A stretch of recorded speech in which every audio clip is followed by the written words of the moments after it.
Hello, everybody. Welcome to the Weekly Whistle. This is episode 2. I'm with my partner and co-host down in the Keys, Lisa Azzarelli. Lisa, how you doing? Hey, doing good. How about you, Ben? Good to see you. Good to hear you. Sounds like everything's going to work out today. We are here on Happy Easter Monday. Peace be with everybody, right? And Bless it, Ben. yeah, how was Easter? Talk to me about Easter. What'd you guys do? Okay, so Easter was really great. We usually spend it down here in the Keys, which is nice. We've been doing that for the past few years with our family. And it was really nice because the kids are getting big. And so, Ben, that gets a little bit bittersweet. They all have their things to do and their careers, kind of intervene. But the great thing is that we do have this time together. So the closest spot that we can all connect is here. We have a great church. So it was really great. Cool. And I did a little extra. Took my kids to an Easter brunch and actually got them a grown-up picture with the Easter bunny. You got to send it. I got to see it. Very cool. What about you? You know what? It was kind of quiet. I had my in-laws come over. My parents came over. My kids were here. So, typical, lasagna, baked ziti, kind of chicken parm kind of day. So it was good. We went with the lamb. We got a little crazy. We did it with the lamb. So we have cousins and best friends and that we meet up over here too. So it was quite the feast. Okay, very cool. Yeah. Well, we had a lot to talk about what took place this last week. Yeah. God, Bondi, Noem, Mandami, all this kind of stuff. But crazy. Let's talk about Pam Bondi first. Where's that first picture? Oh, she got fired. What is going on? What's your thoughts? What are you thinking? Okay, so the first thing, right? I'm going to try and push the noise out of the way, and I'm going to look at who she is as a person first, right? Let's say that actions speak louder than words, and we know that back in 1994, right? She served as the assistant attorney in Hillsborough County, Florida. She did really well there. Never seemed to have a problem. And then in about 2009, 2010, she was elected the Attorney General of Florida.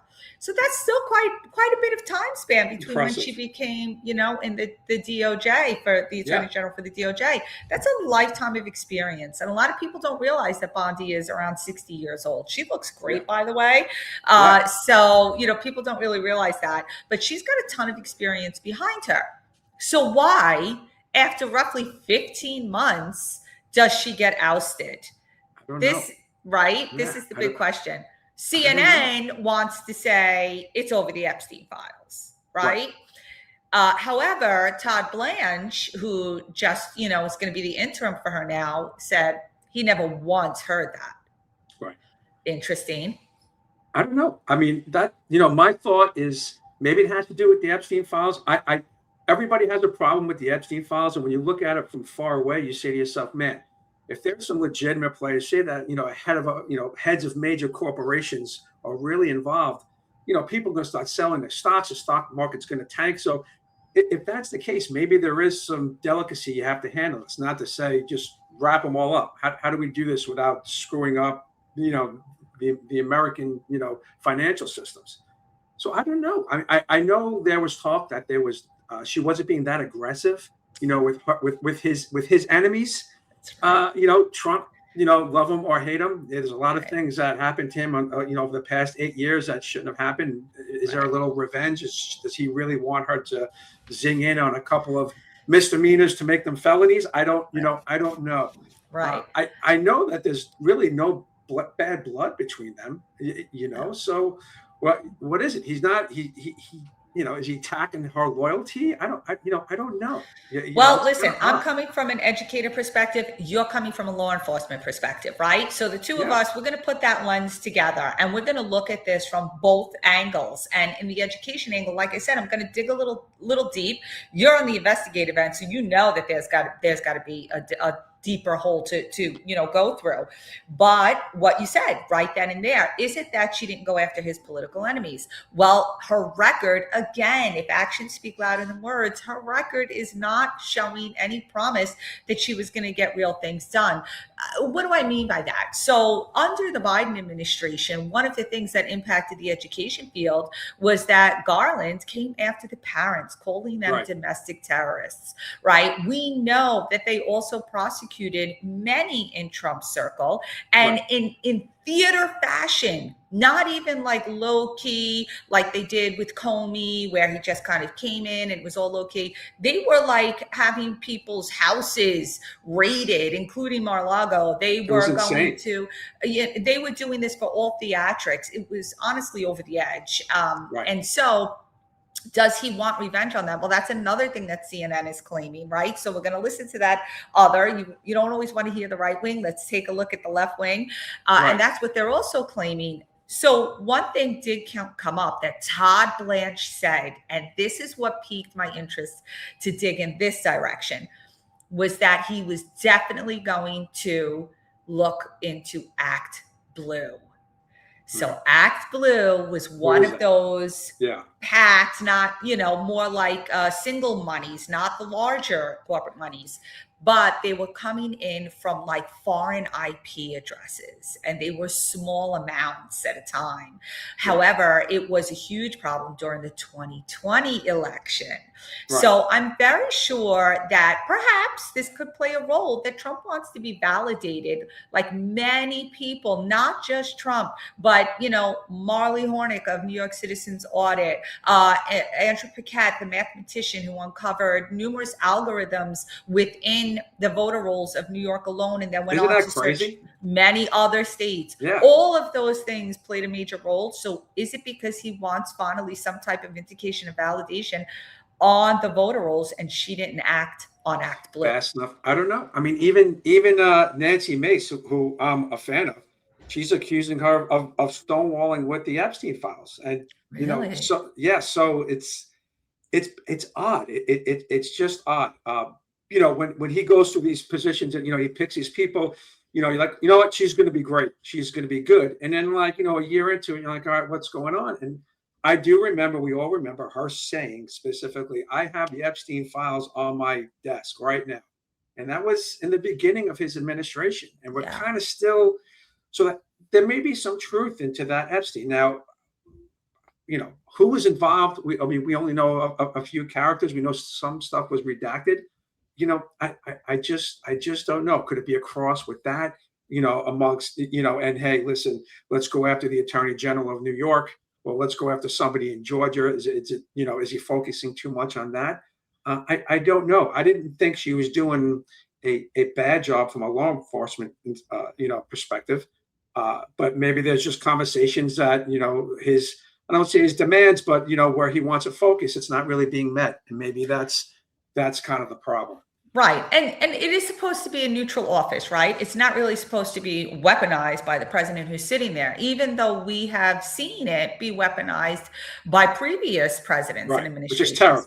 Which is terrible. So, we can look at her record and say, well, she's not really doing too much. That's great. That's neutral. There's not much to be done. Or we could look at it like, you know what? Maybe she's not digging deep into the areas that need to be uprooted, as everyone talks about deep state.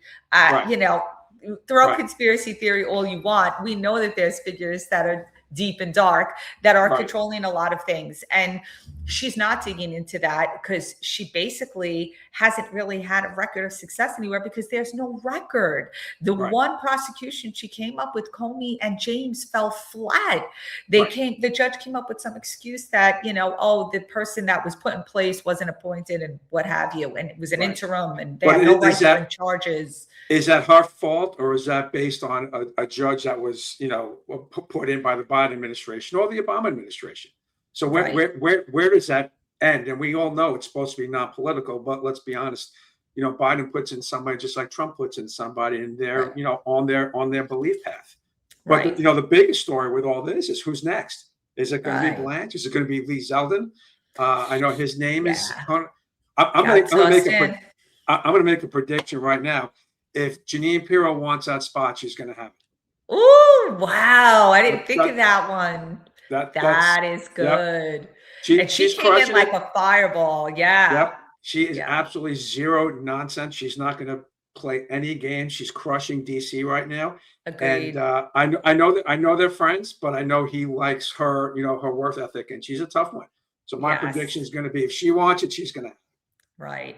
And she's been in the game a long time. Woo. And, you know, you're talking about a woman too with, you know, Yeah. a different, diverse background with, for Right. those who want to complain about diversity instead of, you know, skill over anything Right. else.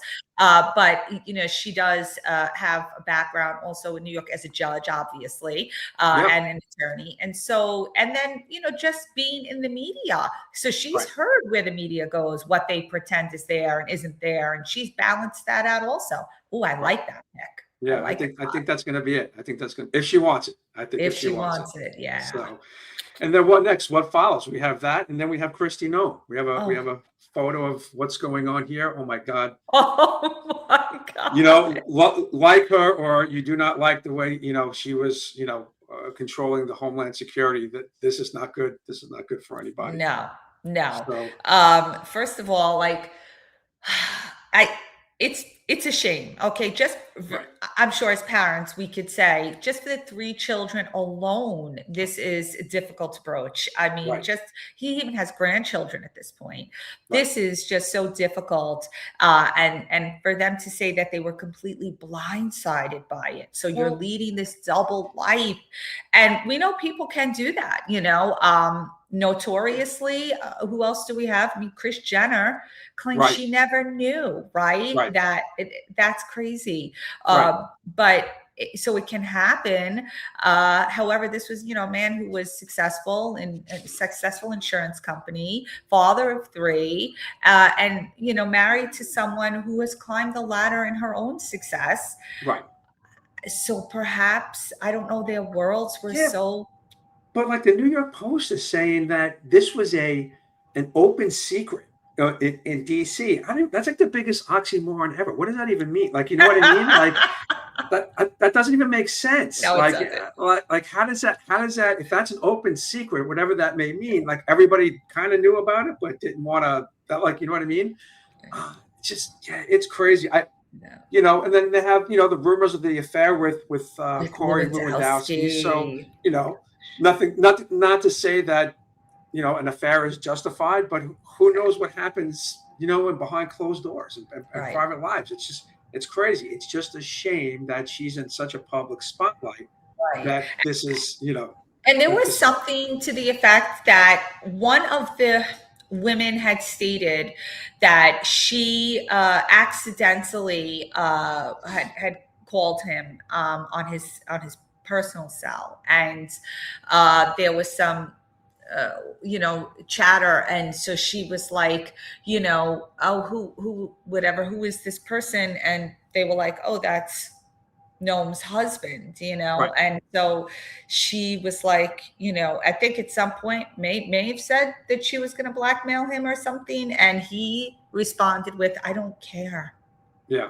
So it's bananas. yeah, so did he not, you know, when you say something like that, are you at your wit's end? You know, if you're having these issues, like everybody right now in like the Gen Z generation are talking about the addiction to porn, right? These young guys in their 20s, early 20s up to early 30s are all talking about how whatever this porn situation has really kind of destroyed their lives for relationships.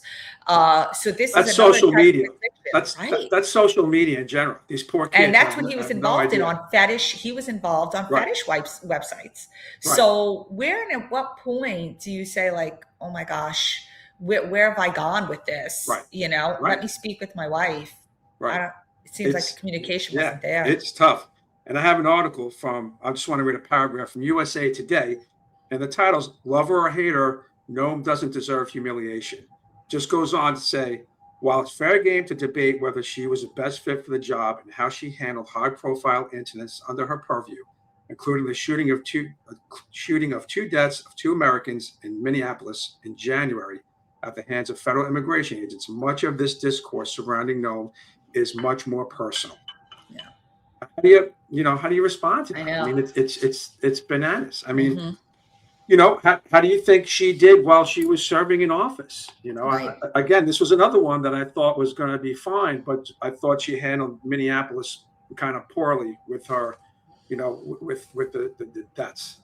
then that was a problem for me. Being in that field, being that I was supposed to be going there as a federal agent, I was asked to go. It kind of made me feel, maybe she shouldn't have said those couple of things. Right. So, It's always a matter of, it's crazy because we spoke about this, you and I, about substance over style being, a phrase that people want to use almost like a weapon. Right. And if someone doesn't come off the way that society thinks they should, or Right. that maybe even a small social circle of people think they should, suddenly Right. they should be hung for that. But then when it's the flip side, and someone doesn't act accordingly or isn't following, protocol properly, let's not say anything. Like, again, the Biden administration, where everyone was covering up for him, or the auto pen and all of that was let loose, and it was just like, oh well, okay, let's just move him along, get him out, and forget about it. Whereas in her situation, oh my God, these two people were shot and she didn't handle it right. She didn't say the right thing. She didn't approach it right. This is a moment where you're dealing with an in the second decision. Right. And we have heard so much about Minnesota. Is the fault really on her, or is it on the government there itself that never once tried to properly intervene and get this situation under control? Regular citizens should not have been anywhere near the agents. No. Look, and let's just think about this. ICE was always there. Federal agents were always in that state. This came about when they turned around and started looking at the fraud. And this is when all the immigration, let's start looking at the immigration along with the fraud. And then there was the backlash, everybody started jumping in and, these peaceful protests, however you want to call it. But, I'm not saying it wasn't handled properly. I'm just saying, when you have, a bunch of, I think there was like 18 or 20 federal agents working there at one time. And now you have 1,500 HSI agents. Things are going to happen.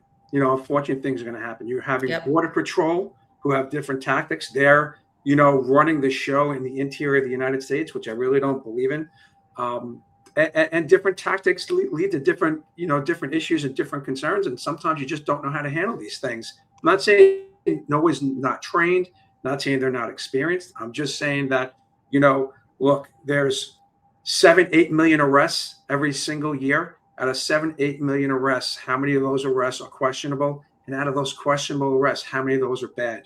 Maybe a couple. We don't hear about the 7 million. We hear about the 2 or 3 that were bad arrests. So unfortunately, that's kind of like what you had, in Minnesota, where they were doing the good work, but then every once in a while something comes up that's questionable. And how do you handle that, professionally? If it was me and I'm just, the senior hump on the field, I would have took more lines. Hey, we had a shooting. We're investigating it. And that's all I got to say right now. And I would just kind of leave it at that before you start arguing with Adam Schiff and this other Democrat and going tit for tat. That doesn't look good for the party. It doesn't look good for America.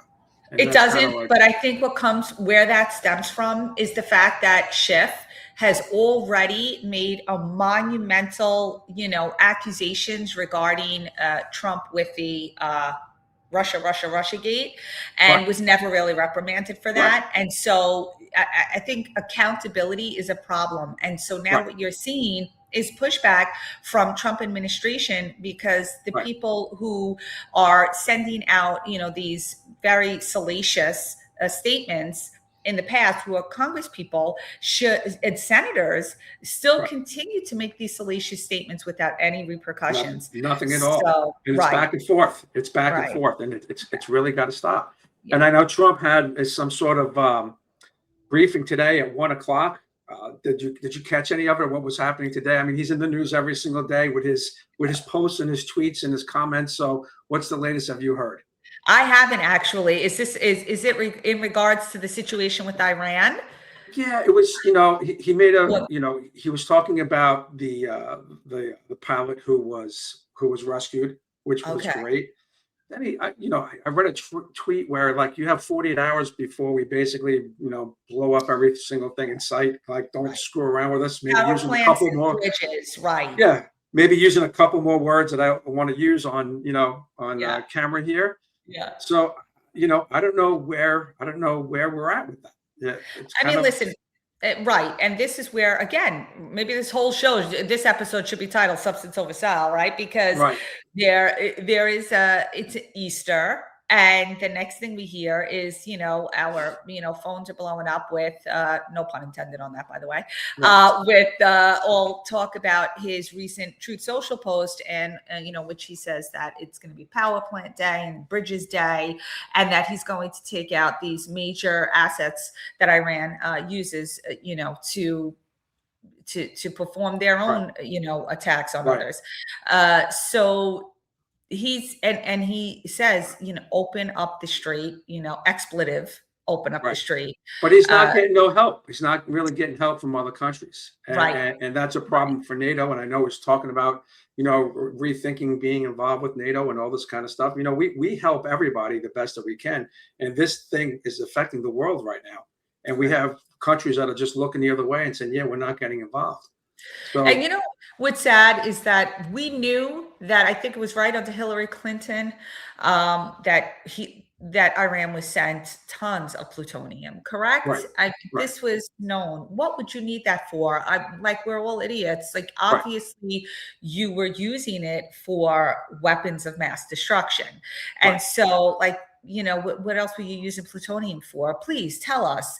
right, But it's so, at this point, and that was so many years ago, and already, right, like we said, the reign of the Ayatollah has been since approximately 1979. So it's gone on 40 years where we try to negotiate. We've seen the country decline in its treatment of its citizens, right, and so at this point, it's almost like, how much longer do you withstand the fact that a country who they say was very involved with the own attack on our soil with the right, 9/11, how much longer do you just stand by right, and wait for them to come to their common sense? People like that don't. They're right. inhumane. How do we know they're And inhumane? Because, and right, we've the seen it. chant has always been the same for the last 40 years: "Death to Yeah, America."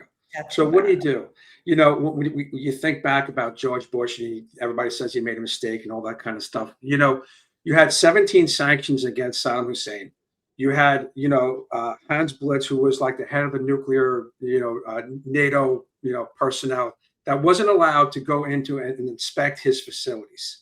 And then you had five countries. Their CIAs are telling them that they believe that there's weapons.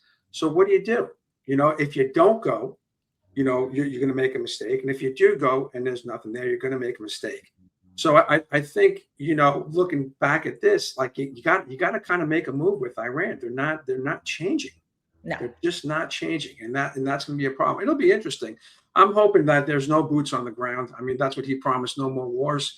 Yeah. When this started, I said, all right, these are going to be strategic hits, military hits, and Israel is probably going to have the upper hand on more of the war type, scenarios. But it doesn't look like Iran's backing down. I hope, by next week I'm wrong, and I'll say I'm wrong, but it doesn't look like it right now. And I think this is going to be a problem. Those guys fight to the And death.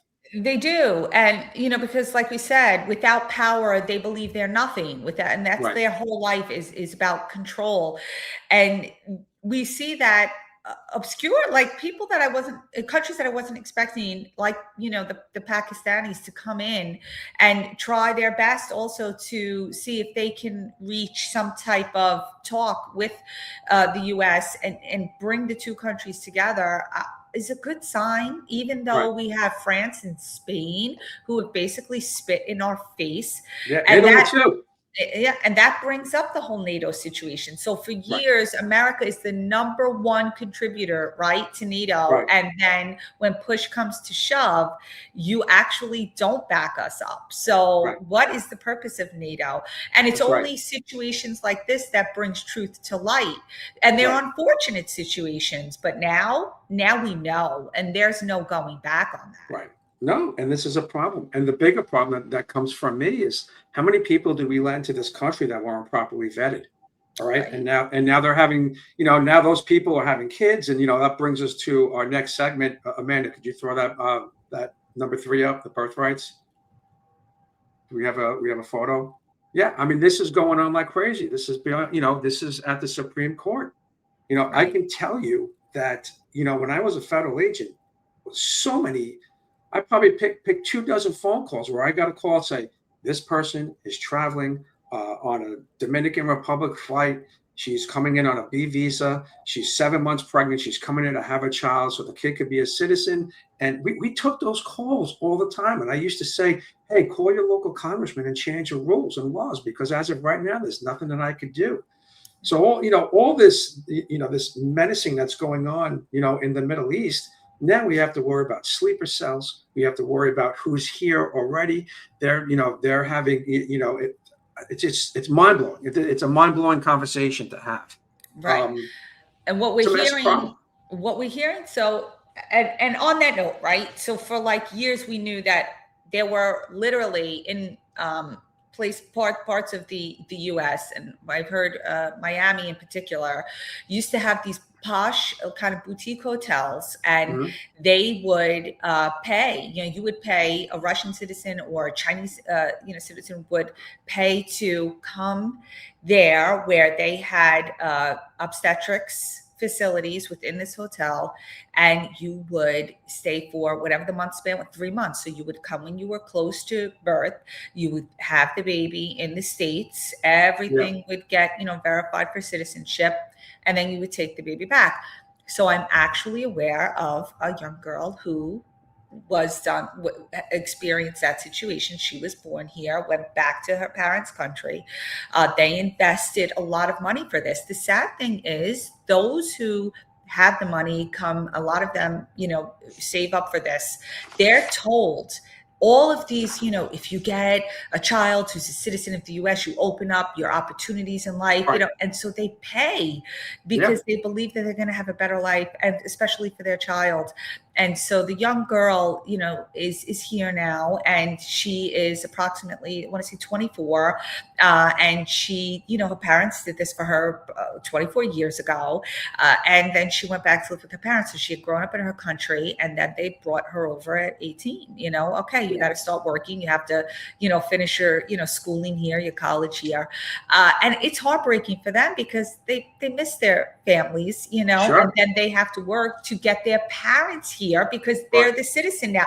The whole thing is a wild process, Right. and sad. And it's the same, although it's predominantly here in America. We also met a young girl who was Ukrainian in England when we were there recently. And she said the same thing. She said, "No, my parents aren't here." And this young girl was about 19. And she said, "But my parents sent me here, on a refugee status. And I miss my mom." Like Yeah. my heart just Yeah. killed me because she kind of just, let it out to customers, but we asked the questions. So that's, and I guess she kind of felt comfortable after a little while. And Sure. it's really a sad situation. The It case is. with the Trump versus Barbara, it centers on that 14th Amendment. Yeah. And so it doesn't look good. It doesn't look No. good for Trump. So for anybody who doesn't really know what it's a simple sentence. The 14th Amendment Citizen Clause is all persons born or naturalized in the United States and subject to the jurisdiction thereof are citizens of the United States and the state wherein they reside. So that's what's under question.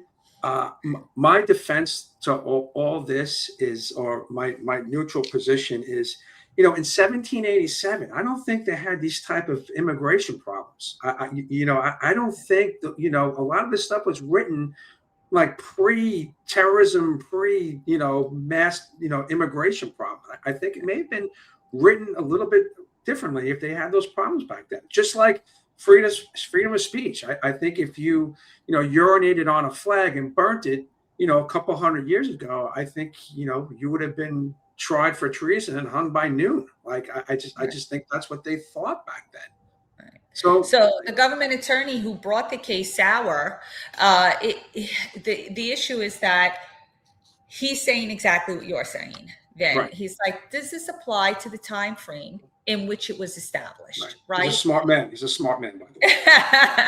So here's I'm going to throw a curveball your way. This is unfortunate, but Yeah. there is a Wong Kim Ark, born in San Francisco in 1873 to Chinese immigrants. right? After visiting his parents in China in 1985, Mr. Ark returns and the U.S. refuses to allow him back in. That was the first case. So they contended that he wasn't a citizen. And so, however, I'm sorry, 1895. I apologize. I messed up the thing. I said 1985, 1895. But in 1898, the Supreme Court ruled in his favor, 6-2 vote, interpreting subject to this jurisdiction thereof. And so it meant that all children born in the U.S. are citizens. This case is the one, right, that the defense is using strongly. And Justice Roberts called the administration, Trump's guy Sauer's arguments quirky, not good. John Roberts is already critical of Trump, not a fan of Trump. He was brought in under Bush. He's got a lot of power in charge of the, FISA court and whatnot. And so Sauer argued that modern birth tourism, which is what I was speaking about before with these, these posh hotels with concierge type of medicals, obstetrics set up for them, is birth tourism. And they said it's justifying restricting the birthright citizenship. He said, because you have people coming in here purposefully for this. Someone I know personally is one of those. And so he responded, well, it may be this is what Roberts responded to Sauer. It may be a different world, but it's the same Constitution. Open for a different interpretation. Right. I mean, just because someone's here on a vacation or a quote unquote vacation and they have a child, does that mean that I don't know. Right. It just, it lacks allegiance to the country. You should be a citizen. That's just my thought. And I know. I mean, how many other countries are doing that same thing? I recall my cousin actually was born in Germany. But I don't think she has German citizenship. So, she'll probably have to apply for it, right? And give a reason. So it's tough. This is going to be a tough one for the Trump administration. I understand where they're coming from, and coming from an immigration background and watching this unfold and watching everybody coming in unvetted and knowing these people come in purposely to have children. I mean, it happens every single day at every single airport. They come in pregnant for this just to have the child. And now they're, especially under the last administration, then they were golden. So it's going to be that problem. And I wish people, even if they restricted, some sort of amendment or restricted to, hey, the tourism, hey, you can't come on a plane. You have to live here for a year. You could have a green card, whatever it may be, have your paperwork in place. I don't have a problem with anybody, having that paperwork in place, because that means they're trying to become a citizen. Right. On the investigative side, on the law enforcement side, if you're here with zero paperwork, come on, man, and you're going to defend that. You're going to tell me that you're here for 15 years. Why are you getting kicked out now? Man, you had 15 years to do your paperwork. Come on. Yeah, there you go. So, good answer, Van. Good answer. Anyway, what else? Moving on. What else? Crazy nonsense. Oh my gosh. Tiger Woods. What's going on, Tiger? Oh my goodness. I just look at him. He looks a bit like a broken man. I hate to see it and I hate to say it. Yeah, but he's a $1 billion broken man. $1 billion broken man. I can't. I'm trying to look for his quote. He won't hire a driver because he values his privacy over his bumpers. That was his quote. And it's like, for the love of God, you have a legitimate problem, and you have to recognize that. And I started my career as a police officer, and if that was me, the crash, say, hey, it's Tiger Woods. Okay. If he were to turn around and be like, hey, I'm just calling the president right now, that would piss me off as a police officer. I would be like, you know what? Like, that is nonsense. Like, I don't care who you're calling right now. That's absurd. He has a problem. I don't get it. And, in Florida's no joke. I mean, there's misdemeanors. You can go to jail for 60 days just for refusing a test. Right. It's nuts. What do we do with it? Right. And so, it almost begs to say, is he begging for help in a very, kind of outside way by behaving in this manner. Oh, I'm going to refuse a driver because I want my privacy more. Oh, I'm not going to take the breathalyzer or the test because, I don't want that to, be on my record. Just everything he's saying doesn't make any sense. It's basically screaming, I'm going to continue to be, as foolish as possible till someone forces me into help. Like, I almost feel like that's where it's coming from. So but where's the help? Never mind the help. Where's the help? He needs to go to jail. Like there needs to be a ramification. And that's what it might be at this point. The fourth time, suspend his license. Yeah, take away his license. Just because he's Tiger Woods, he's putting people in danger, and people have a hard time with that. Right. And he's being selfish. How dare you? You have a problem, but you don't want to.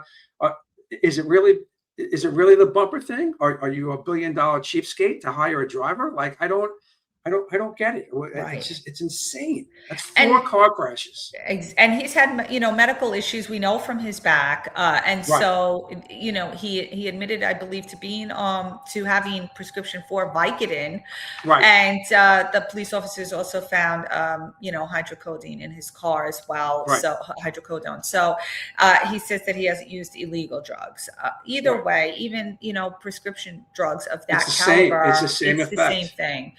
And so you have to understand for yourself, to be a responsible citizen, role model, and father. Put that above all else is your children, especially with his son up and coming in the golf world. You don't want people focusing on the fact that you're medicated, driving under a medicated condition, and taking away from your son's, rise to his own notoriety or his own type of status. It's just terrible, because he's got to answer to that now too. That's the first words out of some reporter's mouth. How's your dad doing? What happened? What are you gonna do? Hey, you're gonna admit to TV he's got a problem? What are you supposed to say? Right. I think he needs to take a good look in the mirror. I mean, clearly he's got the world, in the palm of his hand. Like, and he's loved. He's still loved, Yeah, he's a good dude. He's not a jerk. We'd be fools to say, anybody viewing this episode would be a fool to say that they don't know someone who suffered with some type of addiction or problem, especially with the opioid crisis in America. So and back issues too. From any civil servant worker could basically. You're talking to one right now. Exactly. I've had 3 ablations to my back so far. I've been on painkillers. But I've never once ever thought about driving. Right. Never. I don't care who I was. Even with a badge in my pocket when I was working, I was like, I'm not gonna do that. I'm not gonna risk the life of myself or somebody else. Exactly. And that's where I say I almost wonder if he's just begging to hit rock bottom at this point. I don't think he, maybe he doesn't feel like he has a way out of this. I'm not quite sure. But, years ago, there was other things when he and his first wife got divorced, when the mother of his children got divorced, that there was other issues that he had with addiction, so to speak. Right. And so this is carrying on in a new way. So something deeper is running there. And oftentimes, I guess maybe when we see people, especially in sports fields or in fields of entertainment, where the pressure is on them so much to perform in a certain way for approval, they go off the rails. We see it way, way, way too much. Yeah, it's crazy. And, he doesn't know how to live without a spotlight. He really doesn't. It's been on him for God knows how long. When did he come onto the circuit? He was a young, good-looking guy crushing a golf ball, and it's been nonstop ever since. So, I mean, I wish him the best. Wish him the best. He does need there does needs to be some ramifications for this. He does need to get a slap on the wrist on this one. He does. We're going to have to blow the whistle on that one. Right. And we'll be there. We'll be there when it happens. So. Okay. Artemis launch. Awesome.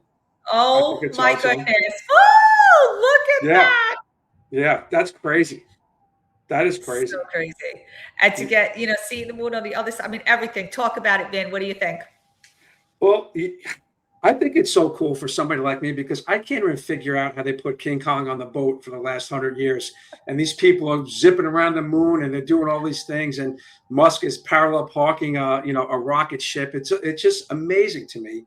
I think this is good, for the country. I think it's good for the world just to get out there. this has been what, 50 years, I think, Oh my since gosh, we've yeah. done it. 1972, right? Yeah. I think was the last time the Apollo program to leave Earth's orbit since the Apollo Yeah. program. But I think the moon landing was what, 1960? I don't even know, 62, 60, somewhere around there. I'll have to Google it as we speak. It was a long time ago. Will this justify, hey, you know what? We did go to the moon. We didn't go to the moon. This is all nonsense. I mean, July of 69. Thank you, Amanda, for that. I appreciate it. The best producer out there. But yeah, I mean, what's your thought? Did we go to the moon? Did we not go to the moon?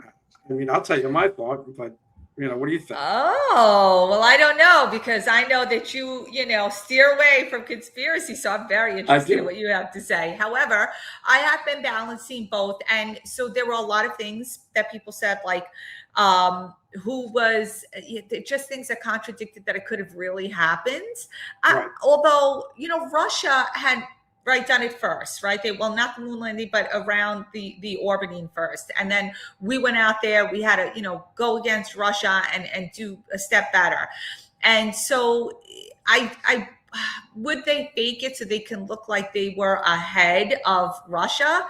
I mean, maybe, but I think that for the astronauts to hold on to that for all of these years just seems a little bit ludicrous. Although, you could be a part of the pact and, and you don't talk, That's a big pact. Loose lips sink ships, but tell me what you think. I think we went to the moon. There may be a little theatrics, in the studio just to kind of add to it, possibly, which is where all the lunacy comes from. But I think we actually went. I think, somebody put it out there. If this was a conspiracy to everybody keep their mouth shut, that was a project that lasted like 10 years. That means like 400,000 people would have had to keep their mouth shut. Like, you know what I mean? They would have had a lot of people, even at the bottom of the totem pole. They'd be like, screw it. I'm blowing the lid on this. So that's what I think. I know it was a space race back then. I mean, when you look at those pictures now, those videos, you're like, oh my God, there's no way. I mean, our Earth looks square. I mean, there's like 3 lights on it. It does kind of look cheesy sometimes. But I kind of think that we still went, and maybe there was just a little theatrics on the side just to kind of keep it going. Well, has the Artemis sent back a picture of the flag that they supposedly planted on? Did they? I didn't see. Did they? I didn't see that. I didn't see it. I saw a really awesome picture of the Earth, which should shut all these people up that the Earth was flat. When you go on Facebook, you get roped into these conspiracies. But when you're done with them, you're like, oh, that kind of makes sense. Like, they make it educational enough for you to just second guess your feelings, and that's what happens on. And basically, a lot of these people. I feel they're smarter than me anyway. Like, I don't know what the hell I'm talking about. So everything sounds in sync. Everything sounds like they know what they're talking about. Maybe not the flat, the people who think that it's flat, but I mean, people who claim that we didn't go to the moon. It's just, it's crazy. Like, Facebook is, like I said before, social media is a ruination of this country. I know. It really is. I know. It makes you think about, like, it's already this bad with the social media. I can't even imagine the AI. My aunt who's in her 70s, wonderful woman, she's just loving all this social media stuff, and she gets into it. It's so cute. But she was like, she tells me so sweetly, you have to be so careful because they have people's faces and voices saying things. And I thought it was real. And I couldn't believe they would say that. She was just so sweet. But, there are things even in my generation, right, from my age group, where I've seen something and I'm like, oh my gosh, wow. I can't believe like this, it happened. And my kids will look over my shoulder and say, Mom, that's totally AI. So it's just getting more and more clever, the AI. Yeah. So I mean, how many times do you see like a turtle like kill an elephant on Facebook and it looks real? And like, oh my God, for a split second, you're going, oh my God, look at this. And, and then you're like, it just can't be. Yeah. So you got to stay when there's a lot of these topics going on, even politics with Trump and everything else. There's a lot of clickbait out there that just makes you want to just either change your opinion or jump on the phone and just start you're commenting and getting into a political war and stuff like that. You just got to kind of stay away. It's absurd. Right. You got to It's back off absurd. and back down. But Orion was close enough to the moon for the crew to make a detailed scientific observation of the lunar surface. So I'm really hoping to see more of that, Yeah. more of the pictures when they get back. And supposedly they have traveled the farthest distance any human ever traveled.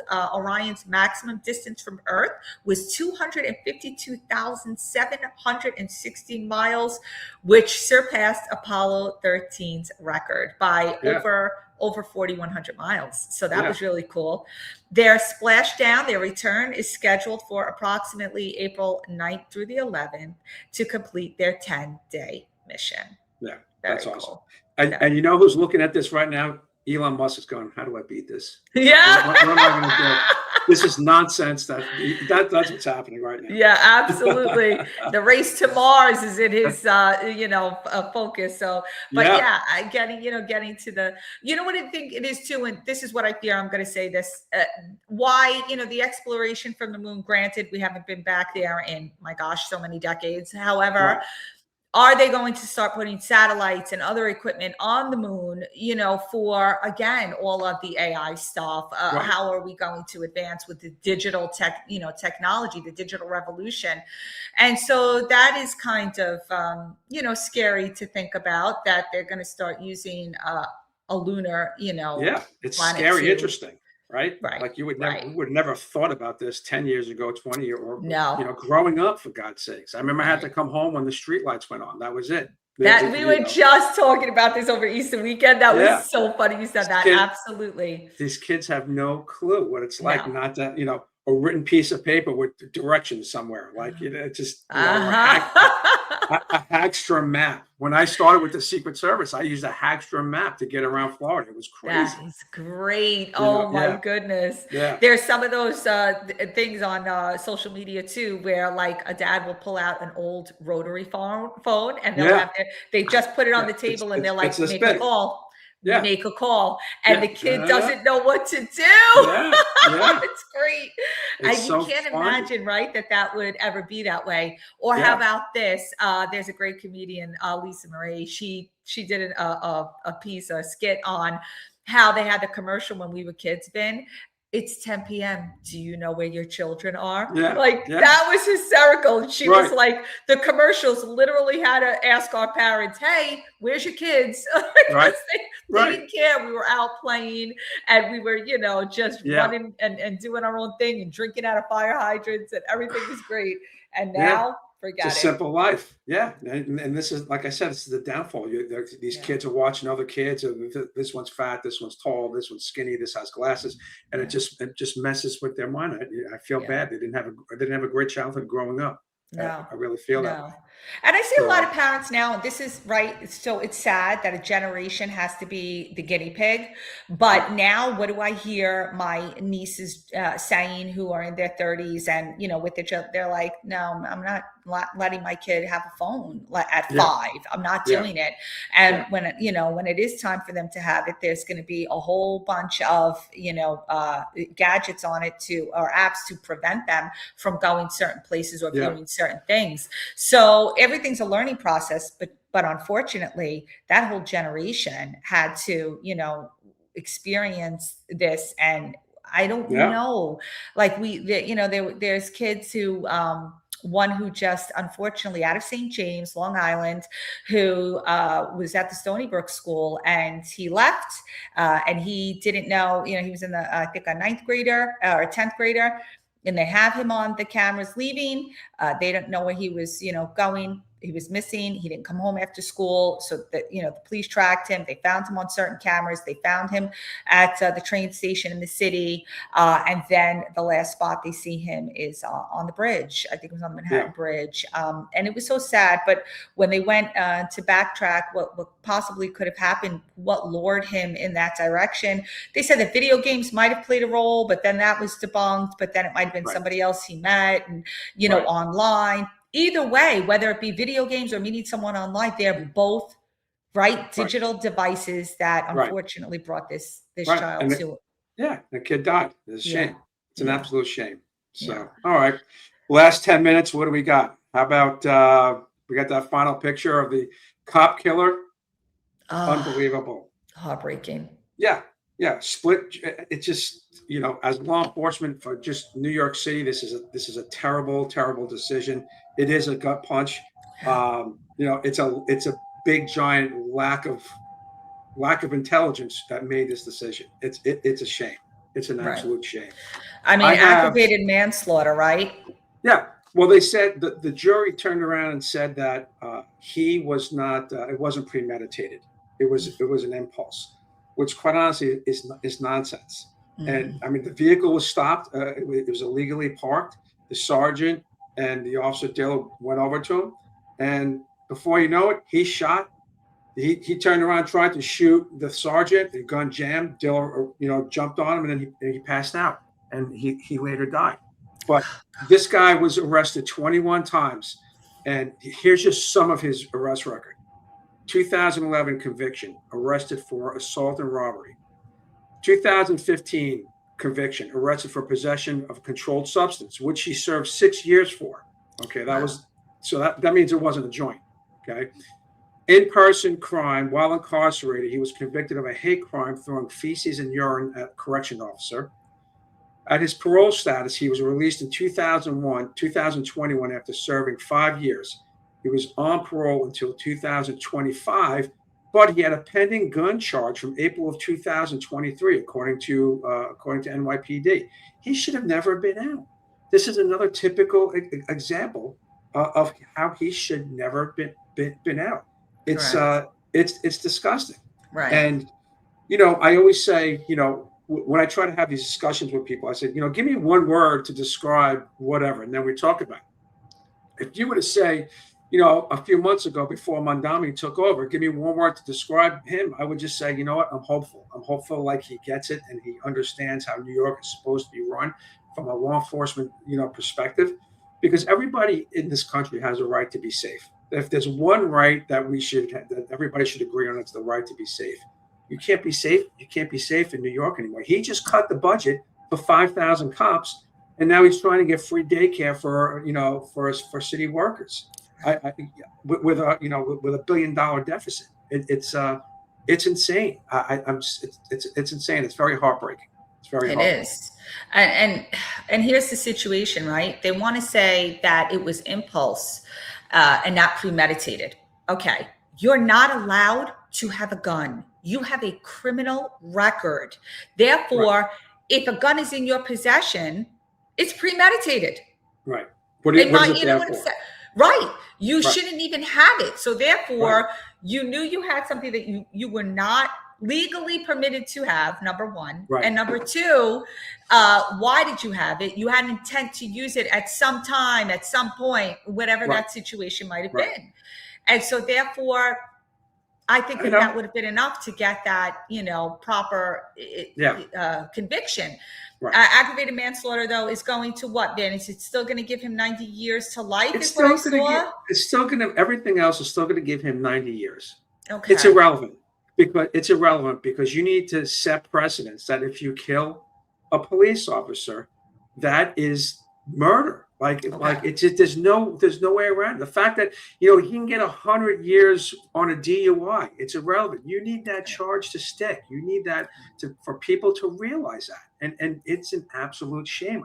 It breaks my heart. It really does, because these cops need that. They need to know that the courts have their back. And there was an article, I don't know if it was the Post or the Times, that they said that one of the jurors after the fact did not agree with it.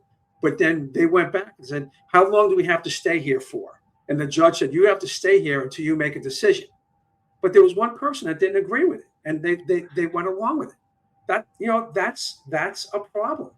Do you have a mandatory death penalty, to kill a police officer? Do you make that a federal crime to get it out of the state's hands and just say, hey, listen, you kill a law enforcement officer, to include feds, local police, anybody with a badge, it's a federal crime punishable by death.